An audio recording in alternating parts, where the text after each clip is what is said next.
मेरी लाइफ और करियर की जर्नी एक बहुत छोटे से शहर से स्टार्ट हुई है इन मिडिल क्लास फैमिली और अभी मैं यूके में काम कर रहा हूँ since last 5 years in big four firm.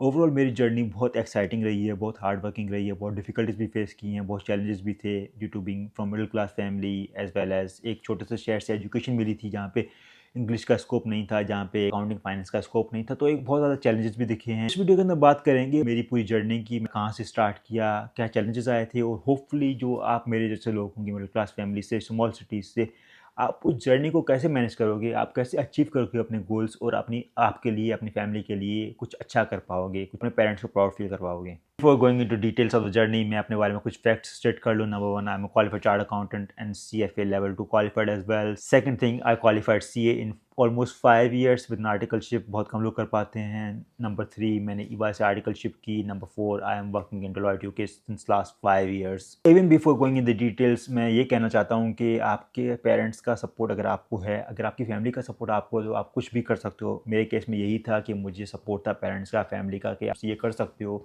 तुम कुछ अच्छा कर सकते हो, और मैंने अचीव किया। तो सपोर्ट इज़ वेरी इंपॉर्टेंट, ये मैं स्टार्ट में हाईलाइट करना चाहता हूँ। And I am thankful to everybody in my family, my parents के, यार उन्होंने मुझे सपोर्ट किया एंड मैं एक अच्छी लाइफ अभी इंजॉय कर रहा हूँ because of my family. So number one question, मैं CA में एंटर कैसे हुआ। टिपिकली क्या होता है कि छोटे शहरों के अंदर आपके पास इधर मेडिकल है या इंजीनियरिंग है, दो प्रोफेशन आपको पता होता है कि ये प्रोफेशन है। मुझे भी अपने 10th तक यही पता था कि सिर्फ दो प्रोफेशन होते हैं, एक इंजीनियरिंग होता है, एक मेडिकल होता है, और उसी में से आपको डॉक्टर बनना है या इंजीनियर बनना है। मुझे चार्ट अकाउंटेंसी का पता नहीं था, मुझे ACCA का पता नहीं था, मुझे अकाउंटिंग का कुछ नहीं पता था।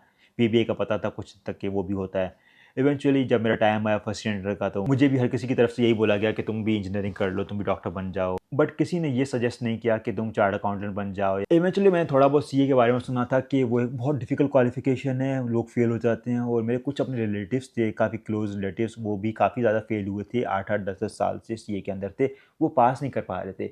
तो मुझे सिर्फ इतना पता चला था कि CA एक क्वालिफिकेशन है अकाउंटिंग की, CA के अंदर सैलरी ज़्यादा होती है, पैसा ज़्यादा होता है, और CA करने के बाद शायद आपका फ्यूचर अच्छा हो जाए, काफ़ी अच्छा आप अपना फ्यूचर बना सकते हो आफ्टर चार्ट अकाउंटेंसी।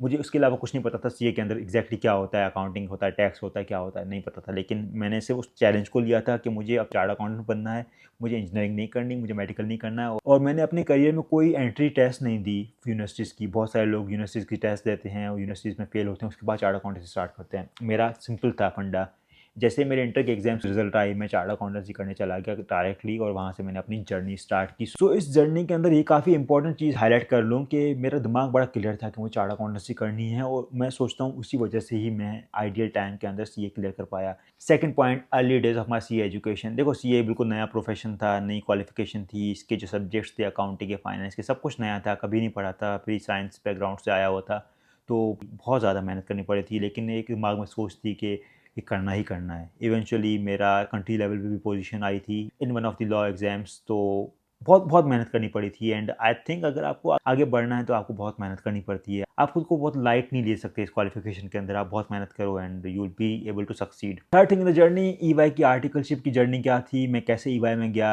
बहुत सारे लोगों को बिग फोर नहीं मिल पाती, तो मैं कैसे गया, मेरा कोई रेफरेंस भी नहीं था, कोई एक्स्ट्रा करिकुलर एक्टिविटीज़ भी नहीं थी एज सच, तो मैं कैसे EY में चला गया, और बाकी बिग फोर फर्म्स की क्या स्टोरी थी, क्या मुझे उनसे ऑफर आई थी या नहीं।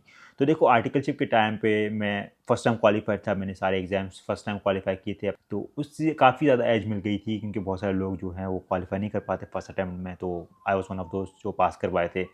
उसके अलावा मेरे पास कंट्री लेवल पोजीशन भी थी, तो उससे भी बेनिफिट मिल गया कि is a person who is an achiever, तो वो एक बेनिफिट मिल गया था। उसके अलावा मेरे इंटरमीडिएट के मार्क्स बहुत ज़्यादा अच्छे थे, मैट्रिक के मार्क्स बहुत ज़्यादा अच्छे थे। इवेंचुअली जब फर्म्स की हायरिंग चल रही थी इंडक्शन की, तो मैं हर जगह अप्लाई किया, सारी फर्म्स में ऑफर आ गई थी एक्सेप्ट PwC में एक और इंटरव्यू बोला था उन्होंने थर्ड। एक फनी इंसिडेंट बता दूँ आर्टिकलशिप जर्नी का, तो आर्टिकलशिप का इंटरव्यू था EY में, और पार्टनर खुद लेने आया था, मुझे पता नहीं था कि वो सामने मैं बैठा हूँ रिसेप्शन पे, पार्टनर खुद लेने आएगा कि यार आओ इंटरव्यू के लिए। I was like is a peon, to be honest उसके माइंड में मेरे यही था। जब वो मेरे सामने बैठा तो आई लाइक वाह, पार्टनर सामने आके बैठा है, एंड देन इंटरव्यू अच्छे से हो गया था। Eventually I joined EY। ऐसे चौथी चीज़ तक जाने से पहले मैं ये बता दूं कि CA की क्वालिफिकेशन में अब तक जो भी हुआ था, उसमें मैंने ऑफ कोर्स फैमिली से फाइनेंसेस लिए थे, क्योंकि मैं स्टडी फेज के अंदर था। लेकिन जब मेरी कंट्री लेवल पोजीशन थी, तो मुझे इंस्टीट्यूट ने एक स्कॉलरशिप भी दी थी, तो मेरे काफ़ी एक्सपेंसेस रिड्यूस हो गए थे।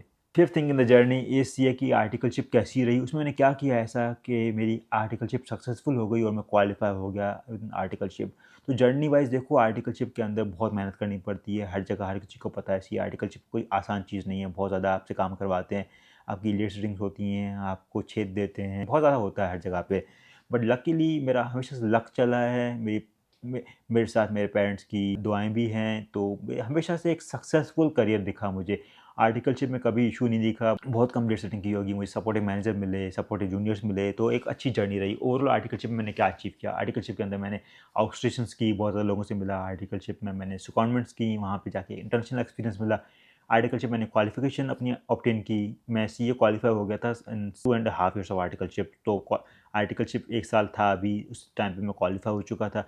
आर्टिकलशिप में मैंने बड़े-बड़े क्लाइंट्स लीड किए, आर्टिकलशिप में मैंने बड़ी टीम्स लीड की, एक अपनी रेपो बनाई, अपना नेटवर्क बनाया, और तो बहुत कुछ अचीव किया उस आर्टिकलशिप के पीरियड के अंदर।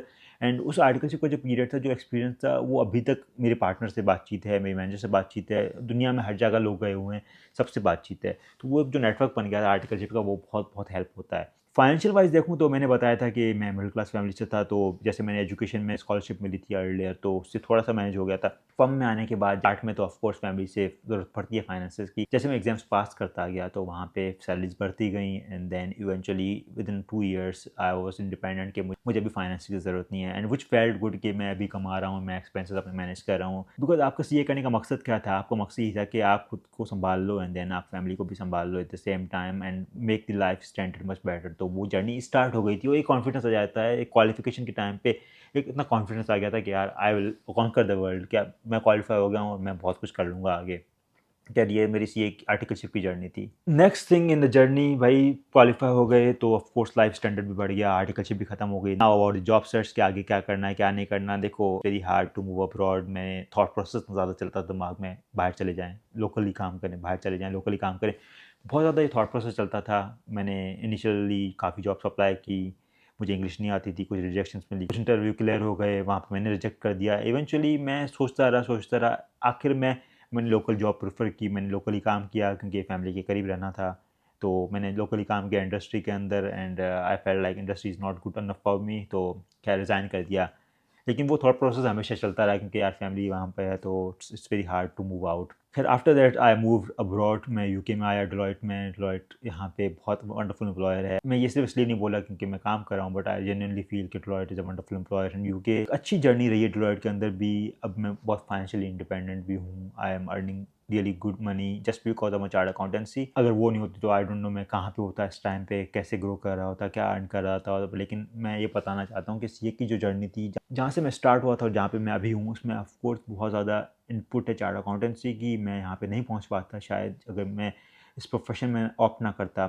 ऑफ कोर्स उसके साथ और भी बहुत चीज़ें होती हैं, आपका लक भी होता है, आपकी फैमिली की दुआएं भी होती हैं, टीचर्स का सपोर्ट भी होता है, फ्रेंड्स का सपोर्ट भी होता है, बहुत सारे फैक्टर्स होते हैं, वो डिनाई नहीं कर रहा। लेकिन chartered accountancy itself was one of those factors जहाँ जो मैंने स्टार्ट किया और that led me to an independent wonderful life कि मैं अफोर्ड कर सकता हूँ जो मुझे चाहिए होता है। And it has been a wonderful journey I would say. The last point in my journey, UK की बात कर लेते हैं। तो चार्टर्ड अकाउंटेंसी में हमारी स्किल्स डेवलप नहीं होती, जो कम्युनिकेशन होती है या इंग्लिश स्पीकिंग होती है, वो स्किल्स इतनी अच्छी डेवलप नहीं होती। तो यहाँ पे ऑफ कोर्स इशू हुआ था बहुत ज़्यादा स्टार्ट के अंदर कि मुझे इंग्लिश या तो समझ नहीं आती या तो मेरी इंग्लिश लोगों को समझ नहीं आ रही। तो वो इश्यूज़ स्टार्ट में हुए थे। यहाँ पे एक डिफ़िकल्ट जर्नी थी स्टार्ट के अंदर, उसको नेविगेट करना भी एक अलग ही चैलेंज था, लेकिन ऑफ कोर्स ओवर टाइम वो भी नेविगेट हो गया। तो कहने का मकसद ये है कि एज़ लॉन्ग एज़ अगर आप चाहते हो, अगर आप डेडिकेटेड हो कुछ भी करने के लिए, देन वो चीज़ हो जाती है, उसमें कोई इशू नहीं आता, आप उसको अचीव कर लेते हो। अगर मैं इसको समराइज़ करूँ तो जर्नी बहुत डिफ़िकल्ट थी, बहुत ज़्यादा हार्ड वर्क उसमें गया है, और बहुत ज़्यादा लेट नाइट्स भी मैंने लगाई हैं पढ़ाई करने के लिए। सुबह 7 बजे उठ के भी मैं क्लासेस में गया हूँ,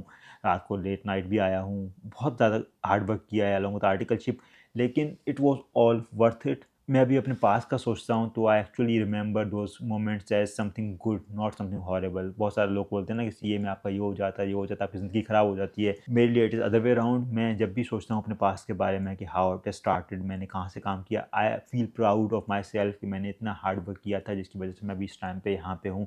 आई फील प्राउड कि मैंने बहुत कुछ अचीव कर लिया अपनी लाइफ के अंदर in this short period. I feel proud कि I qualified CA in very young age within 5 years, and I feel proud कि मैंने एक बहुत अच्छा नेटवर्क बनाया अपना all over the world with different people, and that helps me to grow. Overall ये मेरी जर्नी थी सीए की। जो लोग सीए स्टार्ट कर रहे हैं, मैं उनको एक चीज़ गाइड कर दूँ, सीए बहुत हार्ड वर्किंग प्रोफेशन है। इसके अंदर आपको एजुकेशन पार्ट के अंदर बहुत ज़्यादा मेहनत करनी पड़ती है to actually move forward and to compete. अगर आप उसको स्टैंड बैक एटीट्यूड से करोगे तो आप आगे नहीं बढ़ पाओगे, बट अगर आप उसको एग्रेसिवली करोगे अपने लिए, then you will be able to do it, and उससे आपकी लाइफ बन सकती है। मैं हमेशा बोलता हूँ CA is not only one profession जिससे लाइफ बनती है, लेकिन for me it was that profession और I am very very happy. Hopefully this gives you more perspective of my CA journey and thank you so much for watching. पसंद आए तो like comment share करना and share with your friends जो CA करना चाह रहे हैं, CA कर रहे हैं या बाकी क्वालिफिकेशंस कर रहे हैं। Thank you so much for watching.